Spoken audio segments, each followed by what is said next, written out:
We are very excited about today's show, but before we begin, we got Jesse Ledoux with our product feature of the week. So, Jesse, what do you got for us? Steven, I don't know about you, but I am like in scramble mode trying to figure out all of my last minute Christmas gifts.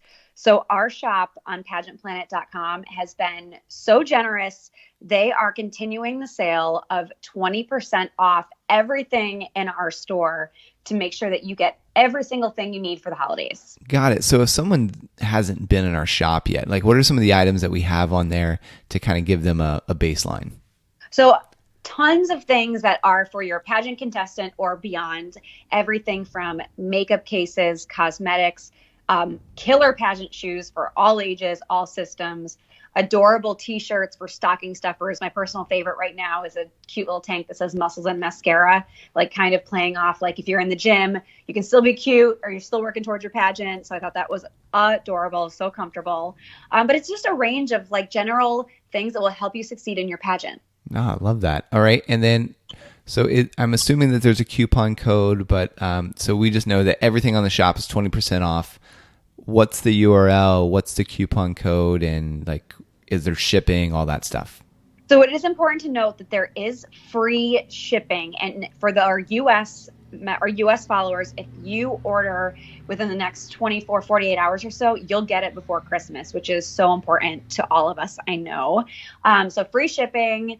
And the link is shop.pageantplanet.com. The coupon code is right there on the homepage, but just in case you want to be reminded, it's the word savings. Yep. And I will add this to the show notes too. So you can just click the link on there and use the promo code and be on your way. So thank you for that, Jesse. Welcome to Pageant Planet's podcast, where we share stories and strategies to help expand and connect the global pageant community. Visit pageantplanet.com to find pageants, hire coaches, shop for dresses, and more. Now, here's your host, Stephen Roddy. Welcome, everyone, to another episode. Today, Jesse and myself, we are going to be discussing how to create and maintain a positive reputation. So, Jesse, set the stage for us. Stephen, we are a very small but proud industry. I think you'd agree with that. And news travels fast, reputations stick, and people can be fickle. And legends, good or bad, they stay around forever. So it's important to set yourself up for long-term success with all of your actions, and that's in private and in public. And that includes building relationships with contestants, directors, vendors, judges, etc. Yeah, I've heard it said that your reputation takes a lifetime to build and it can be destroyed in a moment. And I'm not saying that anything as extreme as that happened with Miss USA, but everybody loved her going in, right? And she does one live video and all of a sudden she's got thousands of kind of enemies on social media just because of a one-off comment. Yep. And I don't think she meant harm by the comment either. It was the sense that she was just choosing to discuss other contestants. And I think that she was doing like a live and someone asked a question about someone else. Is that how it came about? Yeah. See, I watched it, but it's been now like about a week ago. I don't even know if they asked her about it, but what they did, she was saying how she loved this contestant, and then she said she'll speak perfect English, and then you ask her a question, and then all of a sudden, and then she mimicked her like smiling and nodding like she didn't understand what Sarah was saying. And then one of the contestants, I think it was Australia, who was in the video with her, said, "Okay, what does she do again?" And then like Sarah did the kind of mimicked her impression again, which, taken out of, I'm not sure what context it was, but it seems like they all had a really good relationship. There's been photos of her with Miss Vietnam, who is amazing, by the way. Like her look, the short hair, she's awesome. So like, I don't feel like there's any hard feelings at all there, especially like from Miss Vietnam towards Sarah. But, it's just one of those things. You just got to be so careful what you post on social media because it can turn against you, like in this case. And today we're going to talk about like the obvious offenses and also things like Sarah, where like it wasn't intentional, but here's how you can get out of that jam. And I thought she did a great job of coming out and apologizing for it, like being forthcoming with what happened. So all in all, this was a perfect topic to discuss in light of the recent goings on at Miss Universe. Yeah, couldn't agree more. So we've got 5 different topics kind of orchestrated in this episode. So do you want to go ahead and take us through the first one? Yeah, and I'm going to preface by saying, like, if you want the spotlight on you while you're on stage, be prepared for your actions off stage to also be conversation worthy. And that rings true when you're a public figure in any industry, but especially in pageants. So that is the spirit of today. So number 1 is don't try too hard. And this could affect your reputation with other contestants. And that's a critical reputation to have. Yeah, I mean, contestant gifts, it can be expensive, right? Yes, absolutely. I mean, but do you have a story or an example that brings this home for them? Yeah. So first of all, some pageants require you bring contestant gifts for everyone. Some do not. I think the first thing you need to do if you're hearing this and like, oh my gosh, contestant gifts, what the heck do I do? So ask your pageant director first and foremost, get clarity on whether it's expected of you. I often feel like if someone brings a gift to orientation, it can be misconstrued by other contestants. It can be like, oh, is this a power move? Are they trying to push an agenda? A lot of contestants will give something with like their face on it. My personal favorite story of one of my favorite people in the pageant industry in the world, I won't say her name, but I had the worst first impression of her. And this is why, Stephen, you're going to die. She gave out M&Ms at pageant orientation, and not just any M&Ms, but they were screen printed with her face on the M&Ms. Stop it. Was it like her headshot or was it? It was her headshot. It was her headshot. Was she in a crown or no? No, it was her like program book headshot, but I had one had like that, her picture on it, some had her name. And again, it was a really sweet gesture, and I'm sure she meant nothing by it. But imagine someone giving you candy with their face on it. It was just like, okay. Like, it was just so strange. I mean, what did she say? And I don't, my sister's name's Jessica, so I'll use Jessica. Was she like, hi, my name's Jessica. Here's my M&Ms? I mean, how did she give it to you? Do you remember? It was a million years ago, so I don't know. But I feel like she just like kind of went around and like just handed them out in orientation. Because in orientation, we sat in like long tables. I think she just kind of like went around and gave them out. Yeah. And I mean, think about the time. I mean, that's not an expensive gift. Like when I was thinking, like, don't try too hard in contestant gifts. So that's not an expensive gift, but the time is there, right? Because you have to first think about it, buy the M&Ms, package them out. Yep, put the sticker, her face on, 50 some things, and then twist them up and then put them in there. And to put all that effort, and then you give it, and then it has the reaction that you got. Boy, that's not much of a return on the investment. Yeah, it just kind of came across like disingenuous. And she's a very genuine person, very warm person. So I would just say, like, if you want to do a contestant gift, my flip side is give it before finals. Like the very last day you're there, give it the morning of, because everyone is so high stress. You've likely been able to have conversations with people so they know your heart, where you're coming from. And then it's more like hey, like this will boost your spirit on this really stressful day versus here's this first impression of me. I want you to remember me. And this is why. And it doesn't work with fellow contestants to do it that way. And then I'll say the other thing, if you're dead set on giving a contestant gift, or you have to give a contestant gift on day one, the one gift I did love getting, it was like this adorable, it was from Miss Idaho. And she clearly was sponsored by her state. She was given like a bunch of little Idaho potato stuffed animals. They were super cute. And she handed those out. And that was, it wasn't like a push of this is about her. This is about her state. Remember her state. Remember me by my state. So if you can do something more related to your location, your area, it will serve you better than being more self-serving. I really like the strategy. And I mean, I really like the strategy of handing out the gifts, not on the first day, but towards the end of pageant week. I like that. And I know that there's a bunch of directors that listen to us. So,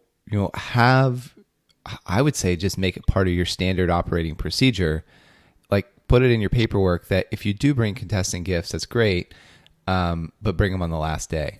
But like, I really wouldn't encourage it though. I mean, because it doesn't do anything. I mean, I understand the gesture and it's really sweet. I just don't, I mean, ultimately you're there to win the crown. I would just say like, don't do the contestant gifts unless your pageant is like, you should bring contestant gifts. I think it's cooler when it gets to an international pageant because then like usually people are bringing something special to their country, and that's really cool. And then you have pieces of every contestant from all over the world. I think that's a really nice and unique aspect of a potential pageant. But for like state pageants or local pageants, I don't really think it's something that we need to go nuts on. Yeah, like when I was in Australia for a pageant, I was in Australia, and then I went to Scotland. So my favorite was, for those, they would bring me food from their, from their like region, whatever. Like in Australia, it was like, hey, it was chocolate. And I don't remember what they brought me in Scotland, but then in similar, like when I was in Wisconsin, there was a girl that realized that I never had cheese curds. And she's like, oh my gosh, you've got to have cheese curds. So she left the pageant, went and got me cheese curds, brought it back, and was like watching me eat cheese curds. And they were actually they were pretty good. Cheese curds are dang delicious. Yeah. Oh my God. So anyways, so that was fun because it was an experience of like, hey, this is something that is very unique to our country, as you said, or our state. So I did like that, but yeah, don't go over the top on contestant gifts. There's like, focus more on your walk and your posing and your interview. Yeah, especially you talked about like kind of telling this message to pageant directors, especially for pageants that are heavy and contestants that are probably not spending their own money on these gifts. Their parents probably are, because you're going to have some parents that are able to splurge on some elaborate contestant gifts, and then you're going to have parents that aren't able to. And you don't ever want a contestant or a family to feel less than as a result. So again, either the last day or maybe put a limit on amount per gift. Those are just some ways that can kind of keep the playing field even, and everyone will have a good experience. Yeah. And the final thing before we move on to the next point is that just because, I mean, this is both for contestants. So if the girl last year brought really good gifts and then she ended up winning the title, the two are not connected.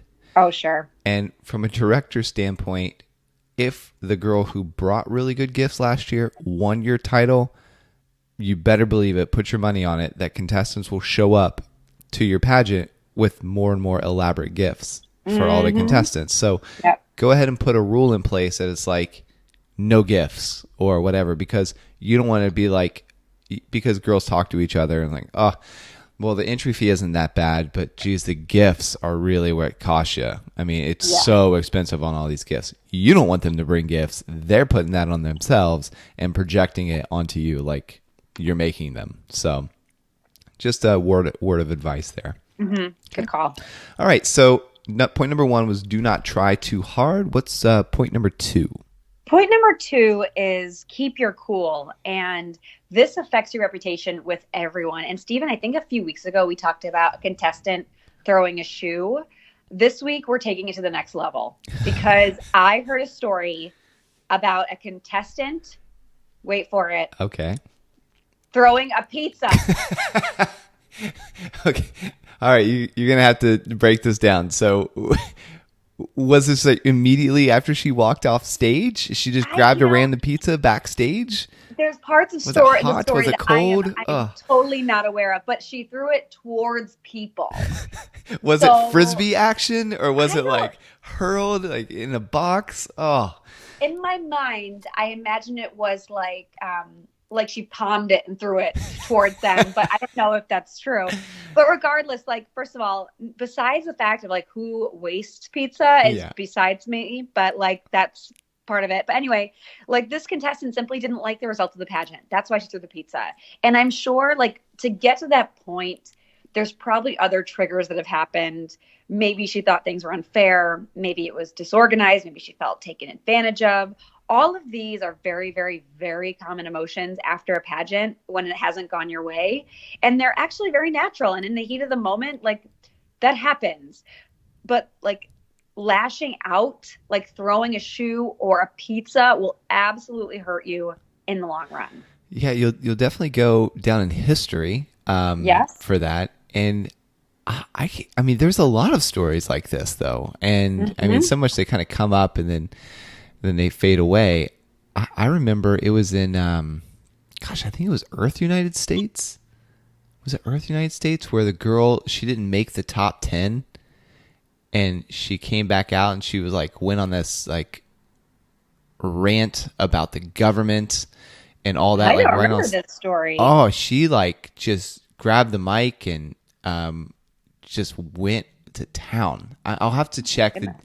I mean, it was like instead of waiting for her spotlight, because I mean the thing would have been, it would have been a lot better. Because what it was, she was going to make the top 10. She didn't wait till the top 10. She just took the stage and was like, started preaching about like democracy or how this is turning into a socialistic country and like female empowerment. It was like a bunch of different things. And anyways, they had to escort her off stage.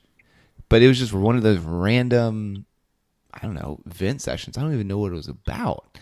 But you have that, and then you had the one contestant that pushed the other contestant off the stage, right? That like it was in the it was a transgender pageant or a gay pageant that happened. And then you had the girl that tried to rip the crown or did rip the crown off the girl's head. That's legendary. Yeah, and then threw it. Like Miss Congeniality. Oh, that scene of Miss Congeniality, that gets me every time. It is classic. It's so classic. Oh, okay. So anyway, there's a lot of opportunity there. There's a lot of emotions. Yes. You spend a lot of money. You spend a lot of time. You just gotta ring it in, reel it in. So here's the cause and effect. That's why this is so important. I can guarantee you that this contestant, pizza thrower, ranter, whoever it may be, will never be allowed to compete in that pageant system again. Would you agree? Yeah, completely.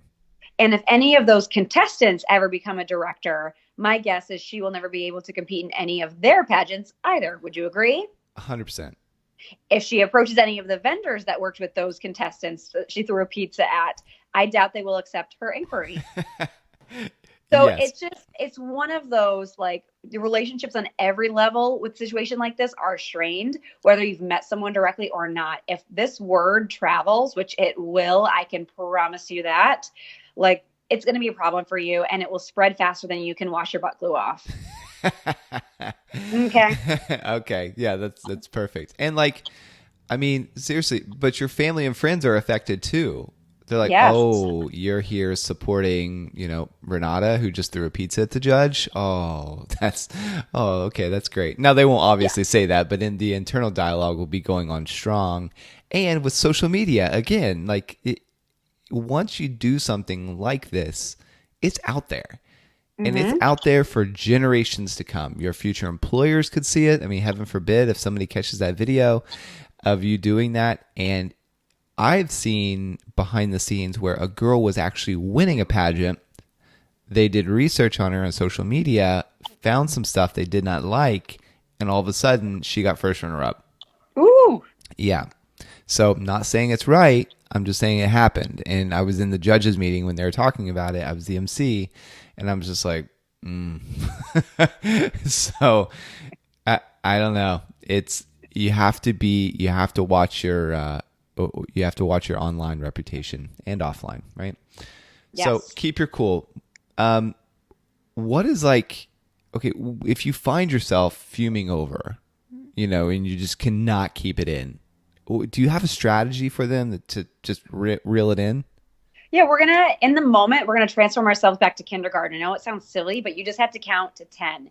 If you're having this much anger and like the counting to 10 isn't working and you see that pizza and you think it's got to go airborne, bring yourself quietly up to your room and you can vent. And I will say, when you're in a pageant hotel, even when you're venting, do so in a way that's quiet, because we all know the story about the Nina Davalori saga when she was in her hotel room after Miss New York, and her team was talking about derogatory about some other Miss Americas and other contestants. It got recorded and it got released. So even in the privacy of your hotel room, you are not in the privacy of your hotel room. So go ahead and vent quietly, and then you have to collect yourself, return to the festivities, and roll like right into point number 3. All right. What is point number 3? Point number 3 is play fair. And this is another point that affects your reputation with everyone. And like, I think the biggest time we see this is when contestants or their families are accusing or assuming a pageant was unfair.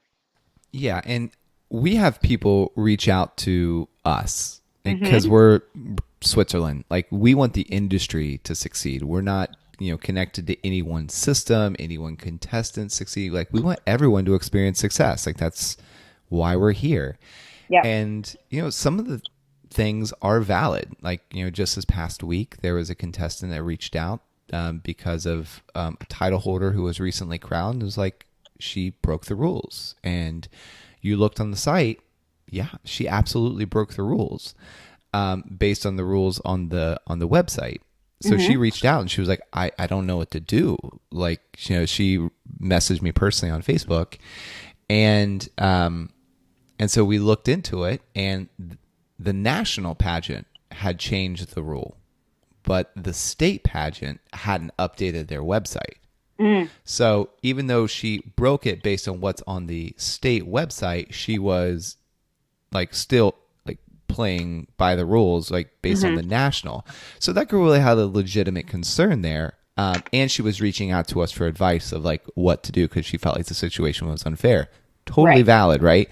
So it's things like that where you want to be careful before you just go crazy at someone, which, she did it right. But talk to us about the cause and effect of like playing fair. So, and I think that was a perfect example of how to do it right.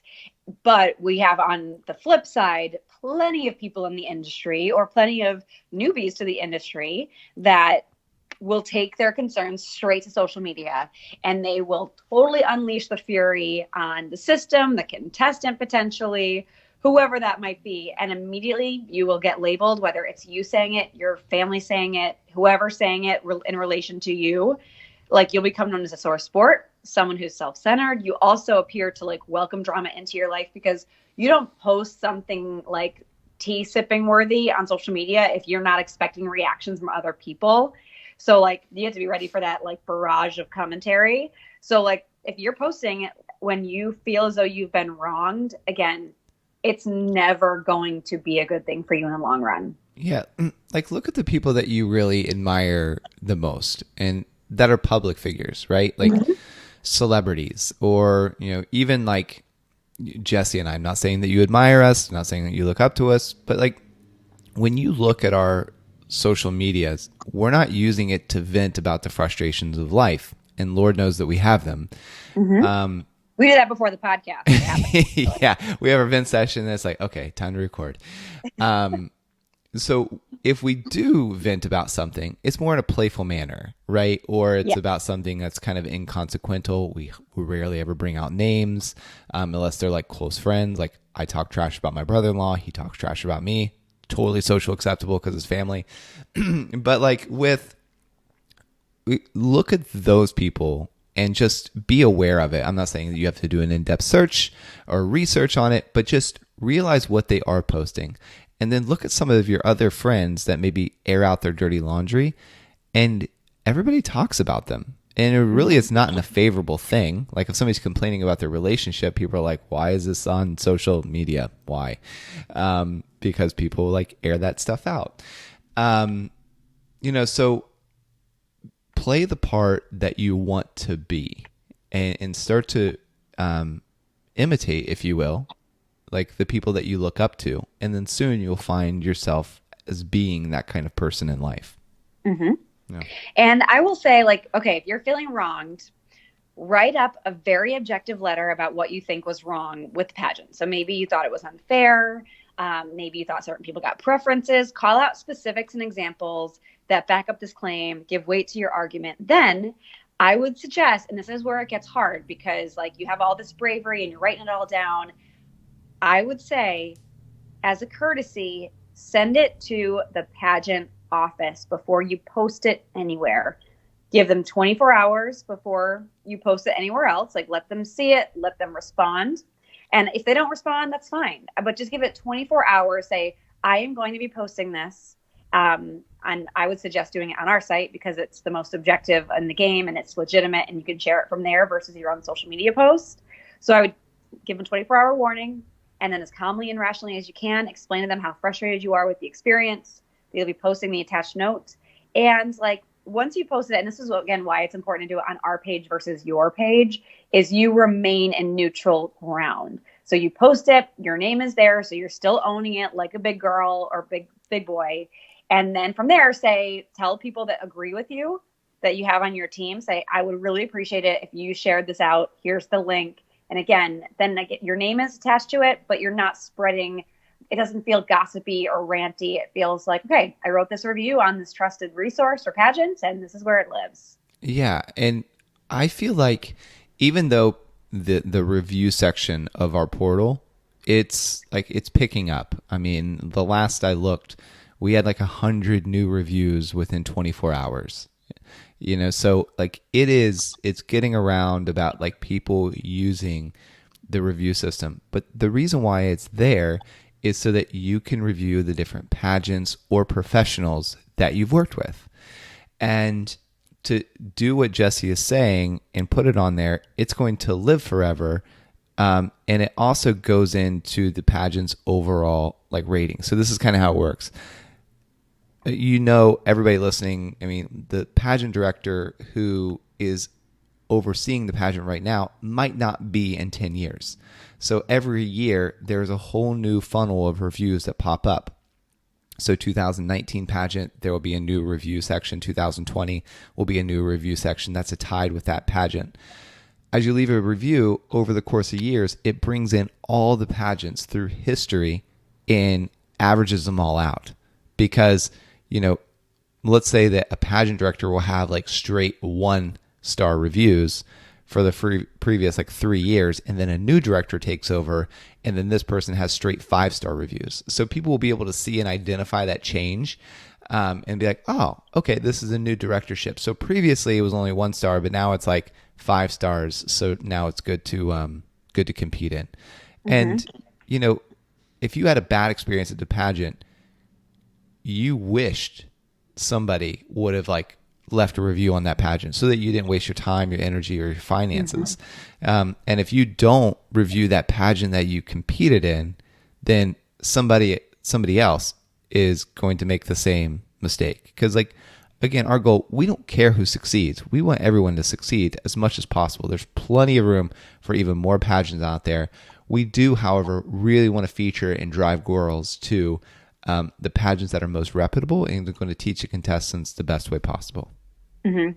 And I'll say too, a lot of people come to us with these things because they don't want to be tied to the complaint. And my response to that is you should not be afraid to speak your mind. But what you should be aware of is being able to write a dissent of a pageant in a respectful and an objective way using facts and stats. And if you do that, you should have nothing to be afraid of. People are always like, oh, I'm going to be blackballed from the industry. Again, no, if you're able to communicate your thoughts and opinions in a professional way, which that's what pageantry is teaching you to do, both inside and outside the industry, you should be fine. And again, represent yourself with that like really high level of intelligence and objectivity, and you'll be okay. So don't rely on us to fight that battle for you. You have every weapon within your arsenal to do it yourself and stand proudly behind it. Yeah, and that's the weird thing about pageants. It's like different than any other industry, right? As a contestant, you are the paying client. Mm-hmm. I mean, if you had a bad experience when you at a restaurant, you would go on to Yelp and be like, I had a bad experience, right? You wouldn't think twice about it. But with pageants, you're like, oh, I don't know. Like, you're not going to be blackballed from the industry. There's so many pageants out there. You're not. And if you had a bad experience, you had a bad experience, and that's okay. Like, that's how the directors learn. Like, if you won a pageant and then for whatever reason you didn't get your prize money, leave a review. Say, this was in my contract. I did not get my prize money. That's a really big one that girls would want to know. So the more that you can review the pageants that you've competed in the past, the better. Yep. Agree a million times. Cool. All right. So that's 3. And to recap, it's point number 1, don't try too hard. We use contestant gifts. Point number 2, keep your cool. Point 3, play fair. What's point number 4? Point number 4 is be honest. And again, just like many of the other points we've talked about today, this affects your reputation with everyone. But for the sake of conversation for today, just vendors. And we did, of course, poll our Instagram audience. And I pulled two that I thought were really valuable, one of which was from pick_pageant prep. And they say, be honest. It sometimes may sting or not be easy to hear, but you won't get anywhere meaningful in the pageant world for very long based on lies. For me, I have to invest time in my clients, getting to truly know them, and thus only having their best interests at heart when working with them. And I'm going to give a quick story. And this contestant, her dream was to work with this specific designer. So she went to them, they sketched up this amazing gown, and then she got the price and she couldn't afford it. So she's like, you know what? I'm sorry. I have to press pause on this. I can't do this at this time. So she walks away from this designer. And then like 4 months later, when the pageant is, she walks on stage with the gown that was sketched by this reputable designer that she took to someone else to get made in order to fit her budget. And yeah. So, okay. So he did the original sketch for her. She's like, okay, not able to afford it. Mm-hmm. That's what she told the designer. And then she took that sketch and went to, somebody else down the street and was like, hey, can you make this for like a third of the cost? Yeah. And that person was probably like, yeah, I can do that. Mm-hmm. That's bad. Okay. What's the ramifications of that? Because I mean, she worked with a designer, right? So no big deal, right? He's not judging at her pageant. She got it for a third off, but what's the ramifications for her doing something like that?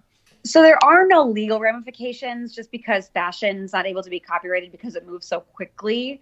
But it's not a message you want to send to people you work with. It decreases your integrity with reputable vendors, and like they may not want to work with you in the future across a variety of services because again, our industry is small. Dress designers have like really kind of made themselves and like built themselves up in the industry outside of like the standard manufacturers.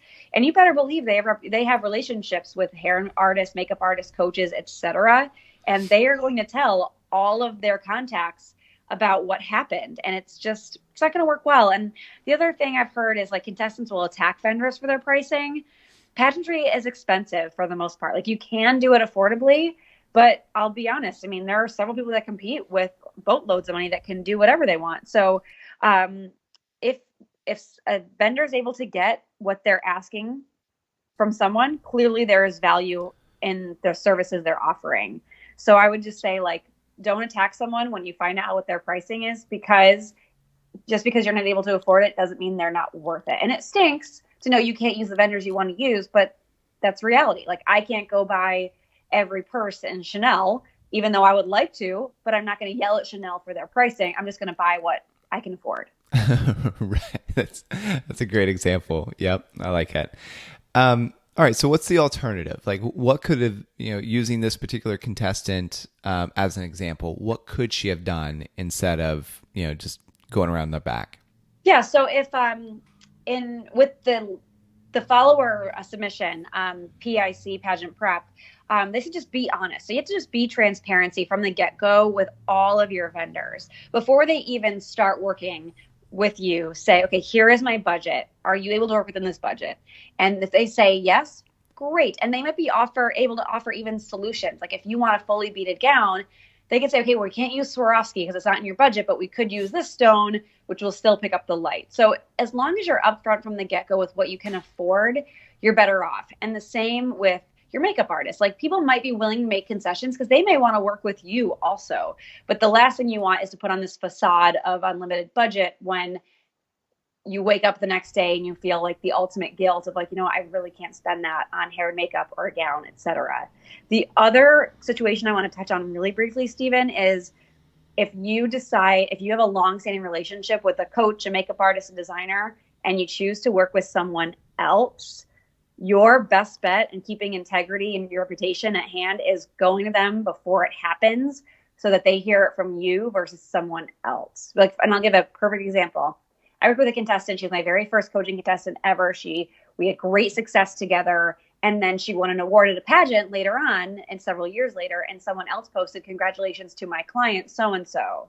And I was really taken aback. And fortunately, we have a long-standing relationship. And I took a screenshot and I sent it to them. And I said, I know you're in the middle of pageant week. I'd really appreciate some clarity on this when you have a second. And she was able to explain herself and it was fine. We all moved on.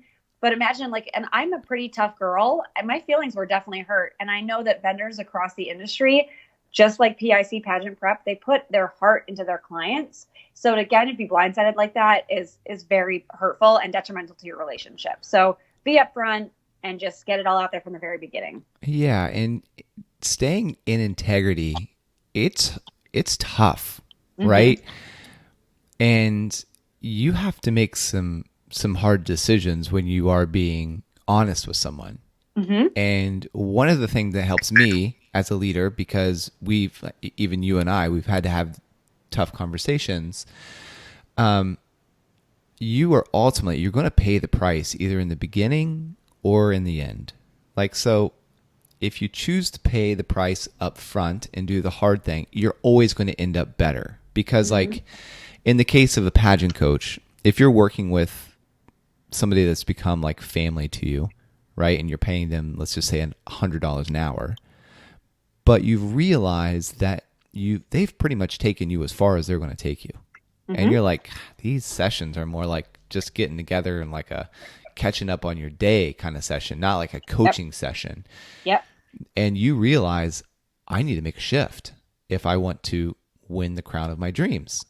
Now, you have two options. One, you can just be completely honest and transparent with that person that you've known for years of you know what? I think you've taken me as far as you can, which, I mean, so uncomfortable to have that kind of conversation. It's so uncomfortable. Or you can go and not tell the coach who's like a friend to you. You go and you hire another coach and hope that this person doesn't find out, which you know that they're going to, and you start working with somebody else. Now, if you do that, it's slightly easier up front because you're not having to have that in-your-face conversation.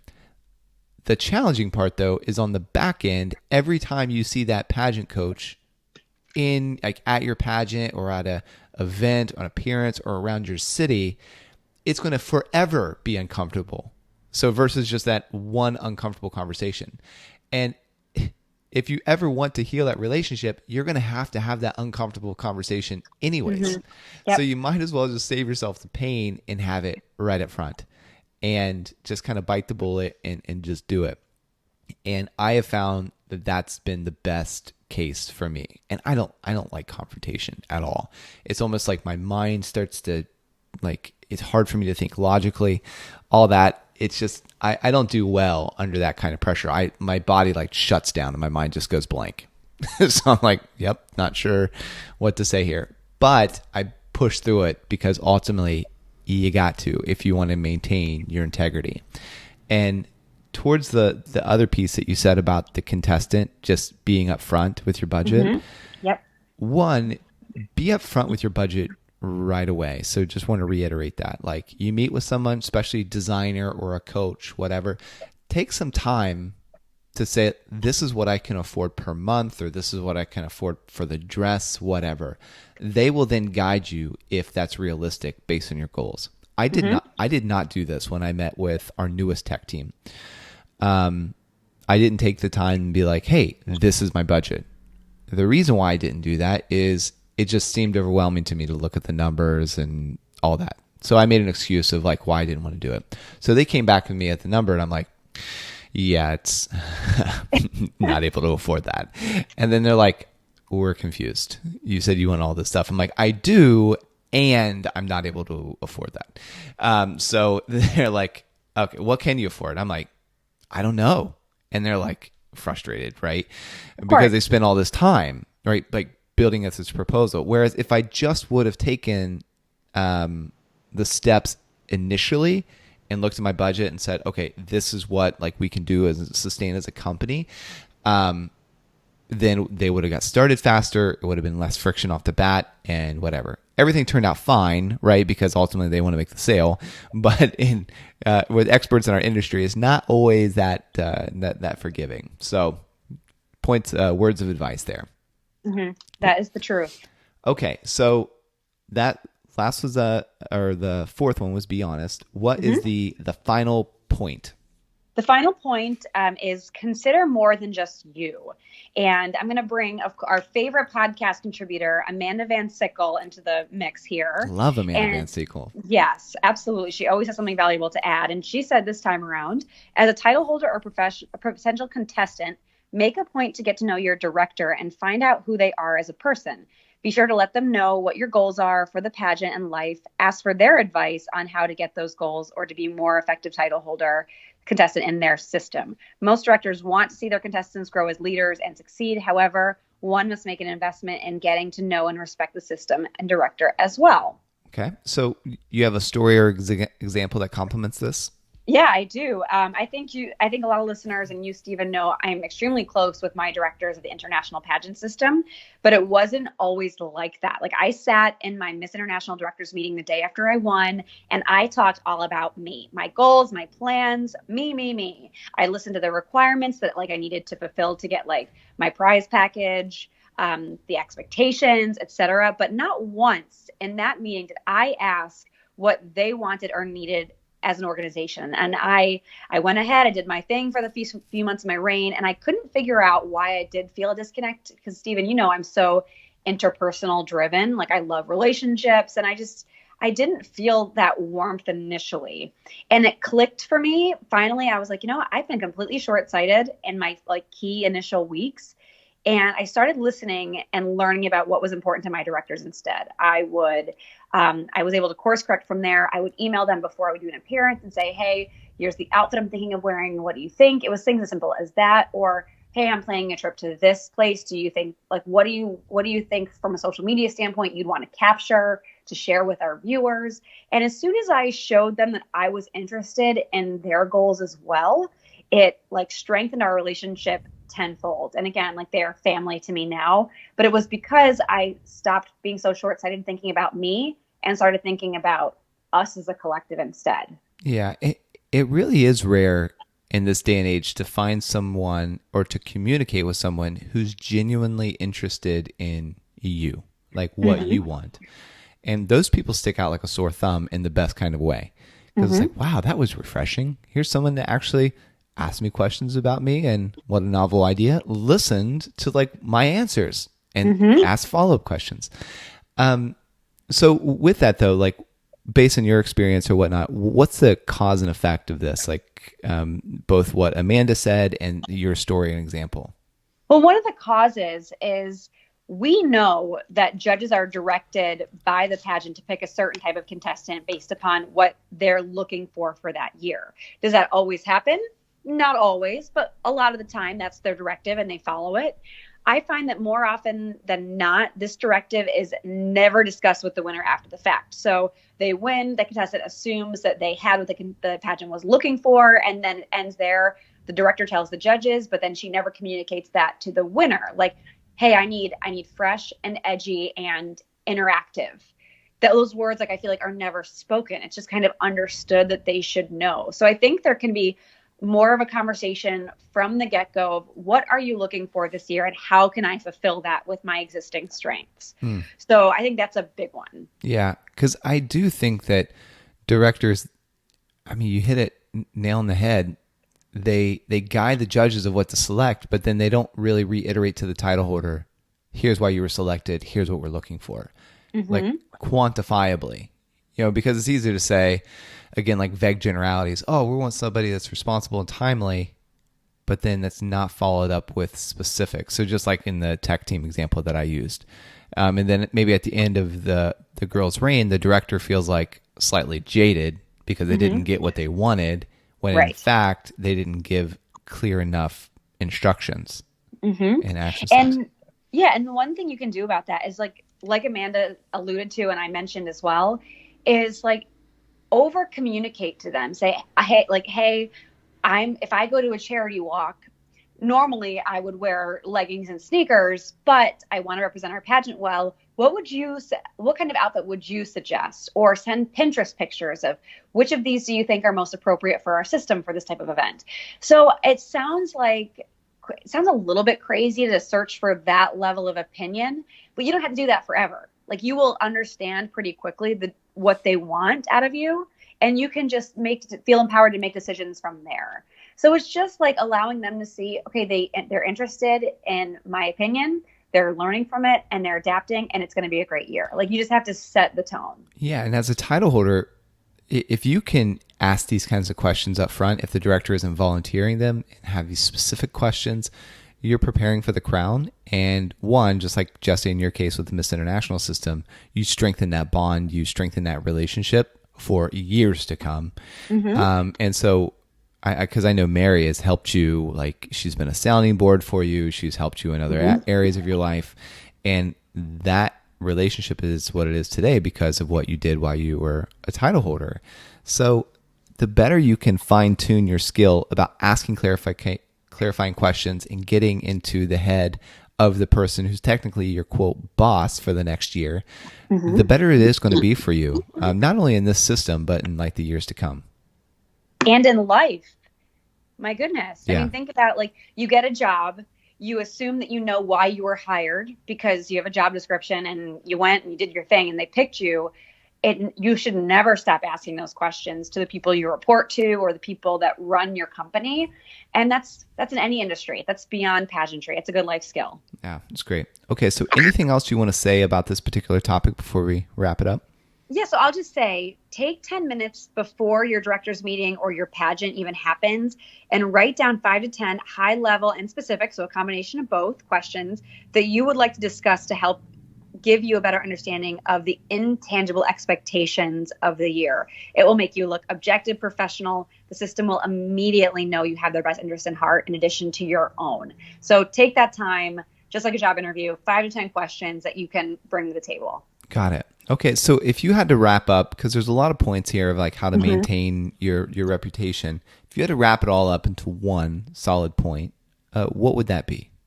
So I would say in summary that transparency and communication is the key to success across the board with all the examples, from communicating with your vendors, communicating with your directors, with other contestants, etc. Putting others first also will help you make decisions to appear and think in a way that serves others versus yourself first. And judges and staff will pick up on this immediately. If that's the way you live your life, it will just like pour out of you. And win or lose, your reputation will be positive and your relationships will be maintained if you act this way. Thanks, Jesse, and thank you for listening. And if you've received any benefit from this show or for ones previous, please consider giving us a 5-star review. It may seem like a small action, but it really does help us keep the show going.